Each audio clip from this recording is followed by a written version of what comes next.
Sabay-sabay nag-I-do ang 16 na pares ng magsing-irog sa isang barangay sa Batangas City. Ang mga ikinasal kumasa sa kakaibang twist ng Longest Kiss Challenge. Tunghayan yan sa report ni Paul Hernandez.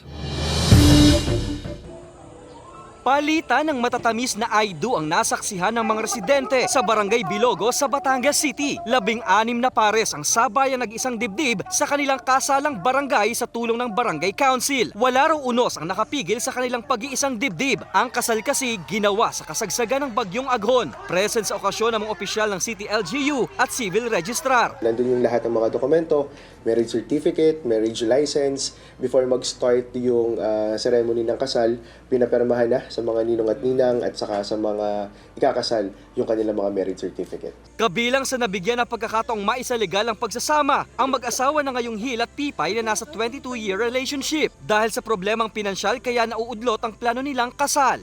Hindi naman po talaga ako ang liligawan niya eh. Okay. Yun pong anak ng aking amo. Tapos? Ay bigla po sa akin niya ibinigay yung puting bulaklak. Sabi ko, bakit sa akin may binigay? Merong konti. Konting? Kilig po. Basta kami habang buhay na kaming magkasama, yung problema lagi namang dumadating yan. Kailangan namin lampasan, tapos yung mapalakan mga sa mga anak namin. May extra kilig pang hatid ang seremonya dahil sa kakaibang twist na Longest Kissing Challenge.